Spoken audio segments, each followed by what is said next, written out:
Hello and welcome back to the Cinema Wave podcast. Today we are talking about Arcane Season 2, Act 1. It's back. It's highly anticipated. It is epic. It's crazy. I'm your host today, Vinny Albano. I'm joined with... Mark Jacobino, much more calm. Yes. All right, well, let's not waste any time. Yeah. Let's dive right into it. Mhm. So, we're back. It left off on the craziest cliffhanger I think I've ever seen. I remember I got my friend Justin to watch the show, and you got me to watch the show. Really, like I remember when we first met each other. We were talking about animation. I still haven't yet seen Arcane. Oh shit! Yeah, right. Yeah. I was like, wait, Vinny, I've only known you a year. I was like, how did this came out 3 years ago, right? Yeah. And, I'm glad. Yeah, and I watched it during the summer, and then after I watched it, I got my friend Justin to watch it. And I remember we were talking, and Justin was like, dude, I feel so bad for the people. You watched it when it first came out.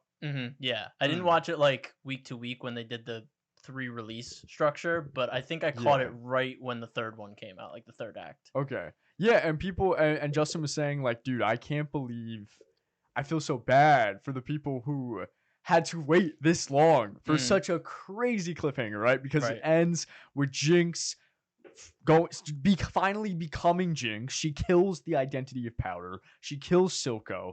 It is wild. It is disturbing. It's also a very climactic scene, and she just full on rocket launcher to the council meeting while they're having a meeting on causing a diplomatic kind of agreement between Zaun and Piltover.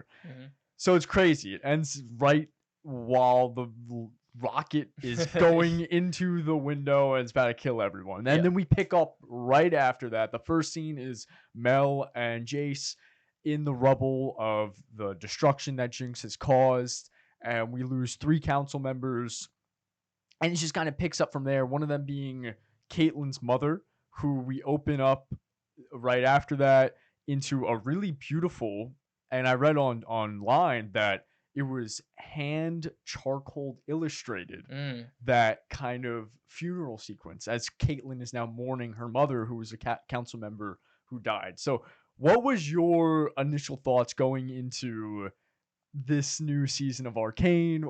How do you feel? Just give it to me. Yeah. I think season 1 for me was a really great evolution as it went on. I think the first act of season 1 I liked. I didn't really get hooked until that last episode where Silco takes Powder. That's when it really hooked me, and then from there on it just keeps elevating, and I really loved the cliffhanger, how it ended. I don't think I was as high on season 1 as other people are. I still loved it, absolutely. The animation, the blending of music and animation, not just orchestral pieces but also contemporary pieces with the songs like with Pusha T, with Imagine Dragons. All of it felt great. The animation, as I mentioned, was just unbelievable. So going into season 2, I had very, very, very, very high expectations, especially with the amount of time that has passed. And I don't know what the consensus is online. I know you guys just said the IMDb scores are really high. I personally wasn't blown away with this first act. I think the pacing for me was a bit all over the place. I feel like Vi starts out saying, I don't want to join the police force, and then it's about a scene or 2 later that she's joined up with the police force, and they kind of shoehorn in these 3 supporting characters, the one that she has the drinks with on the side of the road, and then the kind of green officers, like, you're a hero to us, and then this mute lizard looking guy, and then there's just this team formed, and then we're kind of shoved into the underground. They're using the gas to find Jinx, essentially, and kind of confuse the criminals. When the gas goes in, the criminals don't know where anything is.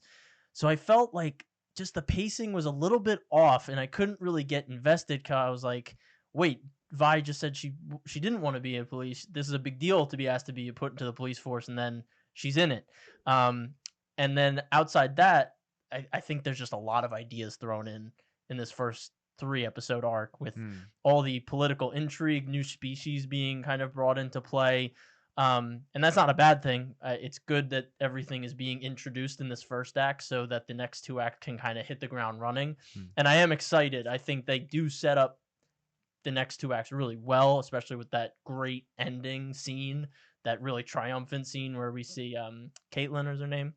Yeah, Caitlyn. Yeah, she takes charge. She's like, you Yeah. know what, I'll take it, because I think her quest for revenge is really interesting throughout this, and I think they've done a great job with her character.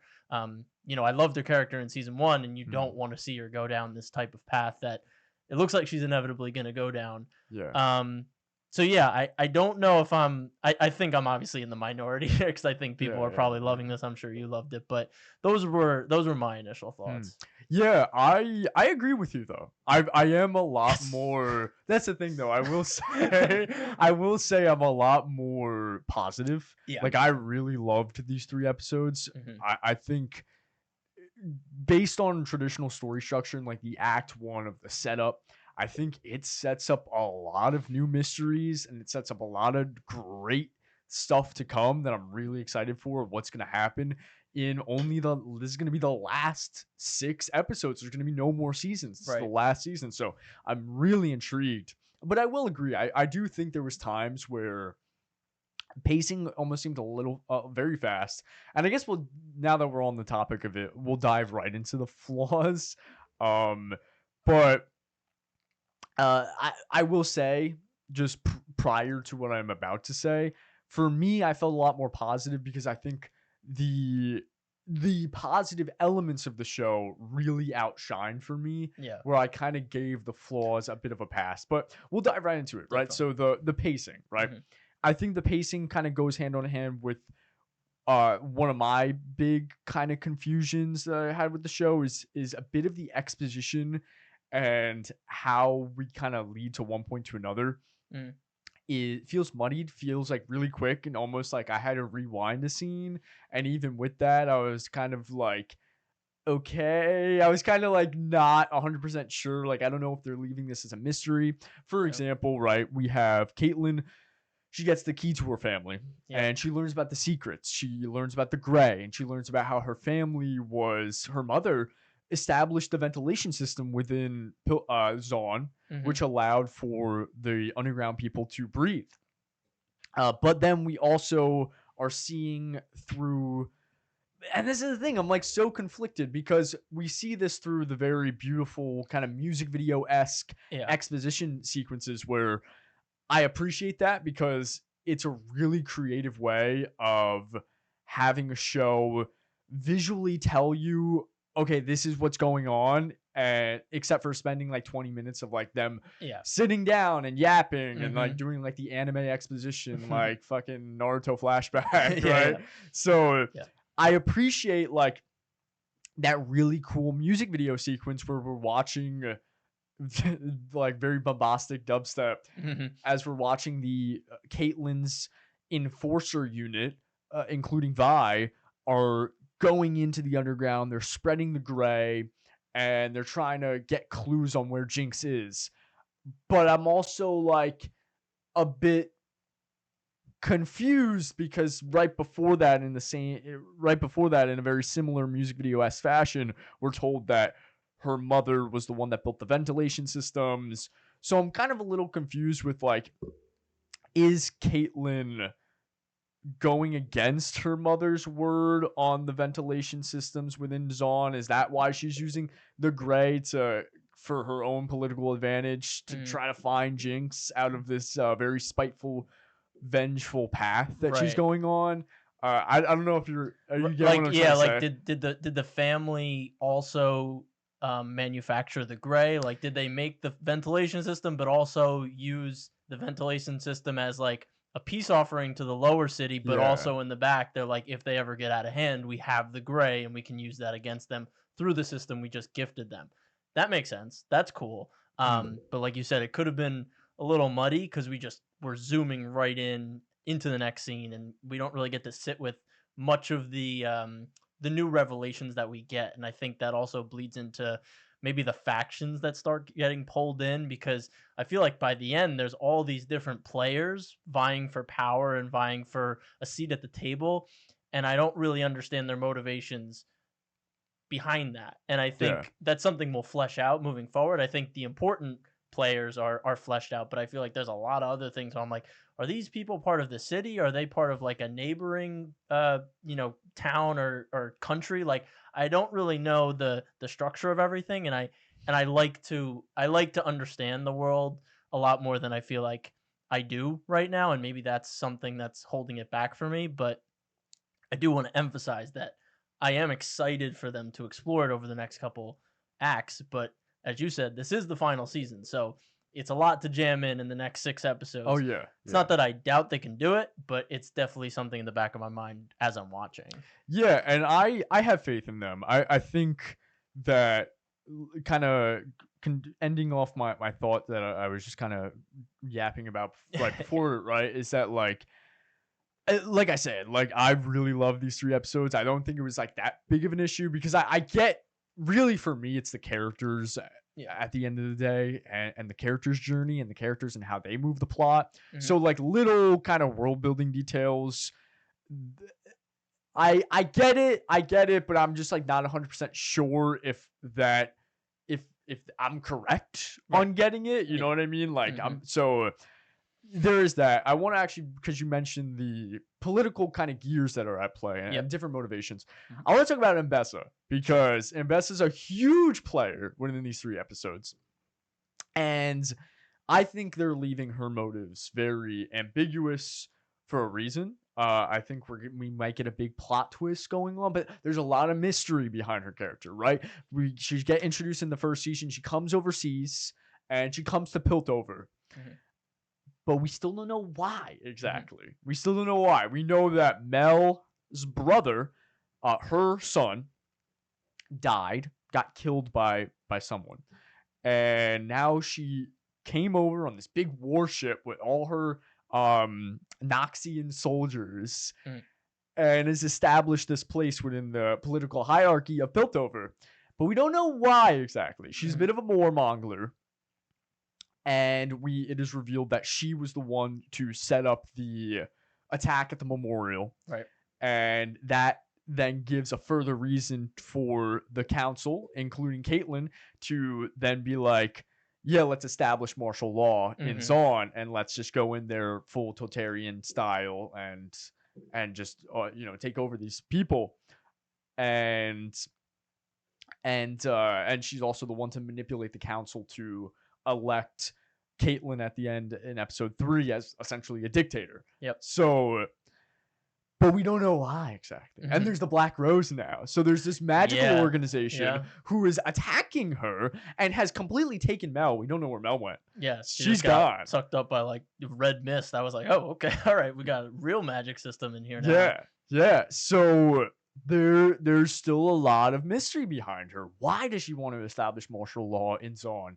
What's her deal with the Black Rose? Is she trying to run away from this magical Black Rose thing? Like, I don't know, but I don't know if you had any thoughts on that. Yeah, I mean, I think it's an obvious power play. It's interesting that she's putting Caitlyn in this position when you realistically think she would want to put her daughter in this position. So obviously the Black Rose is against her. And the Black Rose maybe knew that she was planning to do that with her daughter, or maybe the Black Rose knew that she wasn't seeing eye to eye with her daughter and maybe wants to convince her otherwise by kidnapping her. Like there is a lot of really cool, interesting power plays here. We have the guy in the wheelchair. I forget his name. Yeah, Salo, I believe. Salo, okay. And I know she's manipulating him, and she obviously promised him that he would be, the dictator, and she double crosses him. So what's his retaliation to that? That too. We have the cat lady that was helping him with his legs. She's also like a spy. Yeah, so they're definitely establishing a lot of political gears turning, and I am excited to see how those pay off. And I'm looking forward to them maybe making this first act make more sense, and everything will kind of work itself out by the time the end of the series comes, and I'll go, okay, I understand why they did that, or why they were vague early on, so that the mystery and the motivations kind of unfolded more naturally later on. Yeah, it's almost like we can't talk about too much of it yet because it's still, it's still like you said, it's a lot of mystery, it's a lot of setup. I mean, the whole thing with Victor, and then also Chase Heimerdinger and Echo. I love them. That's the squad Little right nerd there. squad. Yeah, that's the squad. I fucking love Echo. I think he might be I think Jinx is my personal favorite character.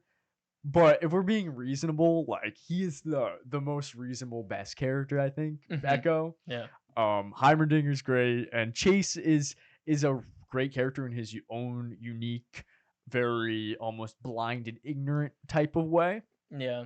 But yeah, I mean, kind of going off of that, right? You said there's so many questions, right? And we can't say because we don't know. They encountered this wild rune, this corruption. We have no idea what happened in the to middle them. of like the power system. So that's Yeah. even like a deeper question of who established this city and what connection did they have with these wild runes, and how does the power system, connect to those wild runes? And then they have their I don't know I forget what they're called, like the runes that they have control of. They have the hex tech. So they have the hex tech that's related to the wild runes, because that hex tech starts going wild when they come in contact with the wild runes. So they have political intrigue, and then they have magical intrigue, and then in the center of all that they have the character work with Vi and Jinx, and now Caitlyn also. It's kind of a triangle, because Vi is very much in love with Caitlyn. Caitlyn wants to kill Vi's sister. Vi is very much okay with that, it seems, until they're faced with that decision. And then it's like, maybe I don't want to kill my sister, or have you kill my sister. So it's very, very interesting. And obviously it sets up a lot of character conflict.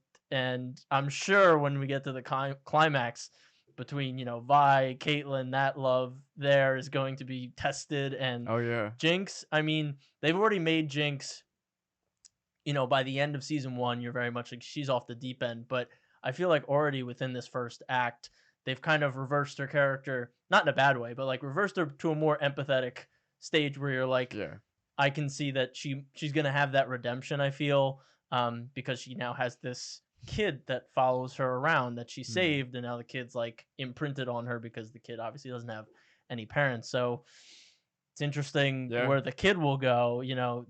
Does the kid have powers? Does the kid want to grow up to be Jinx? That's not a good thing. So yeah, there's so many threads to pull on, and it's interesting. I'm excited for all that. Yeah, and we'll get to the Jinx and Vi stuff, because I really want to talk about that. Obviously, that's the heart of the show. Of course. And so many beautiful parallels, even when you mentioned this little kid that Jinx takes in. But I want to talk about a theory, right? Okay. Which one is she? Or they? I don't know. What? Who's a theory? No, our theory. Oh, our theory. You know what? With the names in the show, it sounded like a name. Yeah. No, that's understandable. I apologize on my behalf. But so I want to talk about theory, right? Okay. Obviously, the magical system is it's a mystery. We don't know. We don't know where our gang went and what's going on. And then Victor becomes almost a messiah. Yeah. Very, very almost Christ-like imagery. And that's what I want to talk about. Sure. Because as Chase is touching this corruption at the Hextech core, he's getting flashbacks from that scene we saw in season 1 where he was a boy and he was rescued by this mysterious mage. And in season 1, during that montage, when the mysterious mage is like doing his thing, and then we see like in his hand he's holding the corruption that Chase is touching, and that their Heimerdinger and Echo are also being affected by. Like in his hand, he's holding, in season 1, this mysterious mage. He's holding that ball, that corruption, that Hextech core, whatever, wild rune, whatever it is. I have a theory that Victor is that mage that Chase was when he was a boy, and he was with his mother in the snow. Victor saved Chase when he was a boy. I don't know. I think we're doing some time traveling. Yeah, I think it's gonna get a little timey-wimey. Okay. Because I just feel like it just makes sense. Like he's now this he's become one with the core, or one with the Hextech core, and he's now a messiah. He Mhm. now has like these very like biblical powers, and it's still an anomaly of that. Who is that mage? I just feel like Right. it's right that Victor was the one who set up Chase's life from that point forward. Yeah, that's interesting. So Victor's saving these, we'll just say drug addicts essentially. Like the drug, they got the Yeah, yeah. Silco drugs and they started, mutating. So he's saving them. I guess I'm thinking back, like what would be his motivation to go back in time and save Chase, what is his name? Yeah, Chase, Jace. Chase. Save Jace so that Jace can then discover, the hex tech or the arcane and learn from it. And obviously Victor knows that they're gonna have a falling out and he'll go on his way. And maybe it's, I don't know if it's a selfish thing where it's like I need Jace to make me so that I can save these people and lead some sort of revolution or something, or is it I'm gonna save Jace so that he can discover Hextech and understand my affliction and help me, and then also discover the past of like what the city is, because like I said, they go to the power station and like that's where they find the wild rune, so Mm. it's been there for ages. So maybe Victor's trying to understand that. I'm just trying to think like character wise, what's Victor's motivation to save Jace outside of the obvious of like he needs to create me to to help these Yeah, people. yeah. So it's very interesting. And then the other like other mystery is that guy in the lab working on that two-headed creature. Oh yeah, I have Warwick. Yeah. Okay. I know it from I don't play League, but I know the Oh, character is okay. So called yeah, Warwick. so Yeah. that's the other thing. Like League of Legends, it's very interesting that there are these characters and there is lore to a degree, but it's Yeah. not like concrete. So they've had kind of creative freedom. So um yeah, I very curious how that all plays into it. It looks like he's like manufacturing this beast to be like a suit to a degree, but I don't Hmm. really know what the end goal would that be. Like, just I'm a guy in a big beast suit, like Yeah, I'm yeah. gonna cause chaos, or is it something deeper? Because we know Selko was experimenting with creatures in the first season, so it's like, is he a disciple of Selko or is he doing Yeah. his own thing? I don't know. Well, we saw him in season 1. He worked with Okay, I thought he Silco, and was. I thought he was like yeah, familiar to a and he was degree. also involved with Victor too. When Victor, he was a young boy, and he went into his cave, and he met him. His name is Singed. Okay. Yeah, he's like this very witch doctor type Got it. character. But I wanted to, because piggybacking off of that, the Please. popular theory online, Okay. and this is from people who kind of play League and speculate. Vander, the father of Vi Okay. Yeah. and Jinx, who we saw die, he was referred to in the very first episode as the Hound of the Underdog, or the Hound of the Underground. hmm And there's a lot of like beast wolf kind of imagery around him. I remember when Jinx hallucinates in the first season, they're like that scribbly kind of like artwork that appears. Yeah. He is in this kind of wolf looking image. And the main theory is that Singed, for whatever reason, we don't really know. Like you said, like the motive is, we don't know. But the big theory is that Singed somehow has found Vander's body, Vander's heart, and is now realiving him into this Whoa. into Warwick, which is the big The beast. big beast thing. Okay. Yeah, All right. yeah. But I'm ready to see some action. Yeah. Because that's gonna be crazy. I know there's a little bit of it in the trailer. Yeah. Of Right. Well, yeah. I mean, now you're yeah, bringing their father back into play. Like that would be nuts yeah, emotionally. yeah. Yeah. I'm starting to realize I don't remember a lot from season 1 outside like the main points and Yeah, Vi and Jinx, but that's Mm. all right. Yeah, well, let's actually talk about Vi and Jinx. Like, Please. yeah, let's get into it. Vi, I feel so bad for her. Down bad. Yeah, she has been getting the worst hand ever dealt to her. Just it's shit luck after shit luck. Yeah. Like, Yeah. because after what happens with Jinx, right? They have the funeral for Caitlyn's mother. Caitlyn's father is still being an asshole to her, and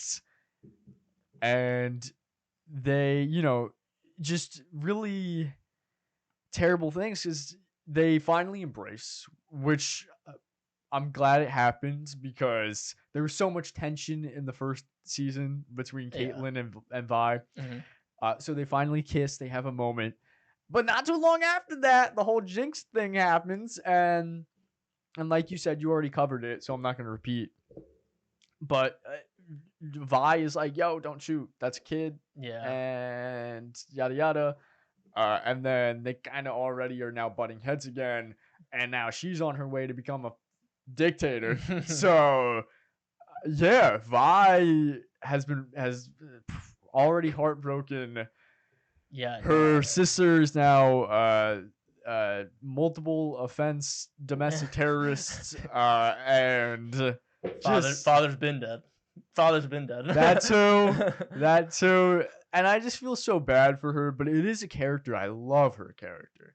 She's so, you can't help, you have to root for her. And even Jinx too. Like I said, Jinx is my personal favorite character because I love the unpredictability of her character. And I love how she is spiraling constantly. But you understand, we're following her spiral into madness, and we understand where she's at. And it's real, and just the nuance of it and the parallels between, like, now Jinx has become what Vi was to her when she was Powder, right? Because now Jinx has this little kid and taking care of this little kid like it's her little sister, just how Vi did with her. And it is really fascinating to watch, and all the nuances. I also love Jinx's, like, I just love her little like, her mannerisms are really cool, and like her speech pattern's always fun. Like, she's great. She's great to just follow. She's like magnetic when she's on the screen. What do you think she's an agent of chaos, obviously, but what are your theories for her moving forward? Because she's kind of just there. She has this plan that, I guess, she wants to paint the city. Obviously, it's like a terror type of tactic, but she's like, no, this isn't the right time.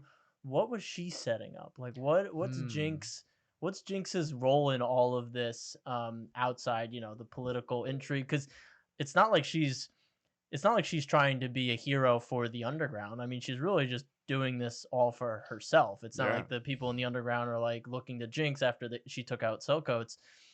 She occupies a very interesting area in the show, and I'm curious, where you think she goes. Yeah, that's a good question. I think that, I mean, I'm judging this based off the trailer. In the trailer there was a shot of a painting of Jinx, almost in this very kind of messianic way of a city being painted below her, and very bold in this painting.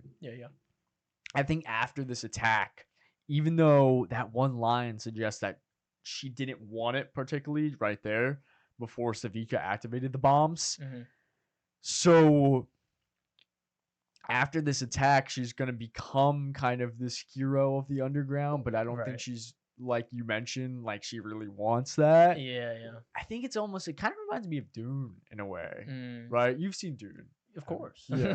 And how Paul in Dune, the whole story is this cautionary tale about fake messiahs and messianic figures, and be careful who you worship. I think we're going to see a lot of that with Victor, and that's going to be a great parallel between Victor and Jinx. But Jinx, it solely acts out of emotion and wants to just prove a point to the people within her life directly. She doesn't want to prove a point to any people of the underground. Or she might, like you said, they're setting up almost an empathetic redemption for her. So she might have this turning moment where she's like, maybe I do want to become better. Maybe I do want to become a hero of the underground, which would be interesting if they pull it off right. I think that would be really cool. What's your so we got 3 episodes. Yeah. Favorite moment, favorite animated sequence from these 3 episodes? Ooh, okay, so one, I gotta talk about the Savika versus the Shmish or whatever his name was. The Oh, the little little rat thing? Like, yeah. yeah. That scene was crazy, like Yeah. animation wise, beautiful. Mhm. And I love talking about Jinx. Like I love when she throws the arm to Savika, and Jinx is like, Yeah. and you see that she's getting annoyed with Jinx's creation that she made for her, Yeah. but also very appreciative of it. And that is just so subtle, like character acting. I have to give a props to the animators for that. Big time. It's the subtlety of it. I rewatched that scene 2 or 3 times now, and you can pause at any moment. And this goes for the whole show, but for a scene that's so fast and so rapid and so much is going on, you can pause at every moment. Every frame is literally a perfect composition. Yeah, yeah. People are perfectly framed. The colors are perfectly used. I think that might have to be one of the top best scenes in my opinion. It's gorgeous. Mhm. Like I said, I love when she's like pull the thing and it's like I forget what they're It's like a called. slot machine, yeah. Slot machine, yeah. Slot machine, and it's the RNG of it. Mhm. And we see like at one point it starts playing music and Jinx is kind of going like Yeah, this. like she And programmed it. She's like, "Oh, I like that one." yeah. And they've like Savika bashes this dude. We don't see it explicitly, Yeah. but we see like the shot of the kid and Jinx as like blood is Yeah. splashing on their face. Yeah, yeah. I think that had to be my favorite. Yeah.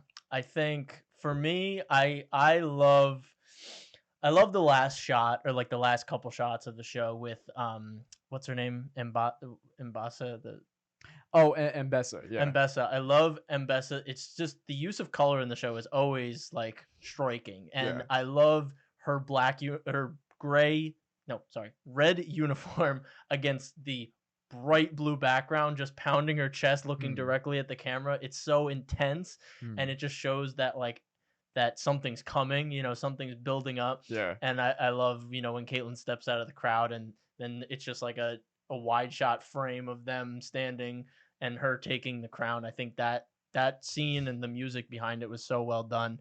And then the fight, obviously in the sewers between Vi, Jinx, and then it's like transitioning between that and Jason crew touching the wild rune, Yeah. and the That's cool. transitions between like explosions that'll like perfectly morph into them back in the wild rune. It's like that. I don't even know how you conceptualize that in storyboarding or anything. It's such a feat of animation that I'm just like, I don't even know how you begin to say like, okay, Yeah. I want this to blow up and then that to turn into the wild rune, and then I want this person to split into two, but then that two turns into two people fighting back in the sewers. It's just incredible. Yeah. So yeah, Arcane knows how to make things cinematic, but also it leans into the animation medium to just make it so creative and so bold. So they definitely didn't lose a step there Oh, yeah. between season 1 and 2. Yeah, man. That scene was awesome. I also love the song that played during that. I forget.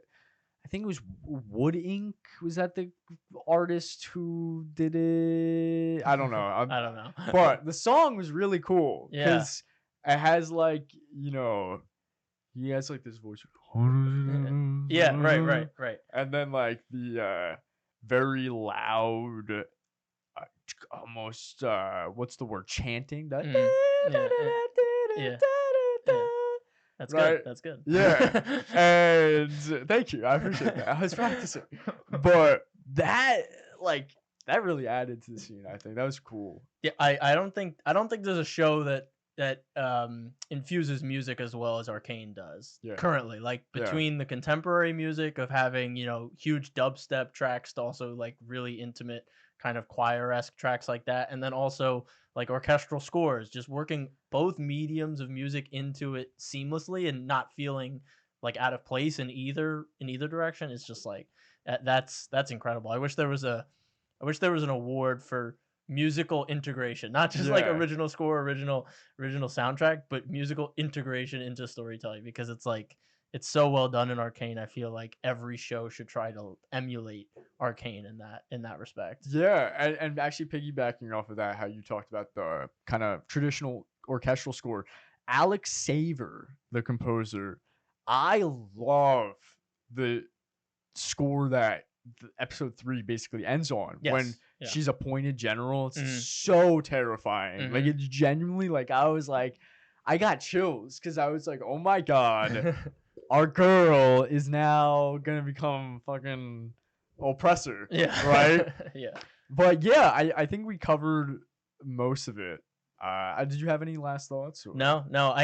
For the composer, it's different composers, right? For different tracks, like it's not one singular composer's vision. I feel like in season Hmm. one, I loved a couple tracks from season one, but I think they were each different composers. I might be completely wrong on that, but it feels like a very ensemble from the soundtrack perspective, and then also from the score perspective. But I might be Yeah. wrong if you don't know off the top of your Yeah, head. I'm not No sure worries. actually, because on Spotify, that particular track that I was talking about, Yeah, what's that one the called? artist is just called Arcane.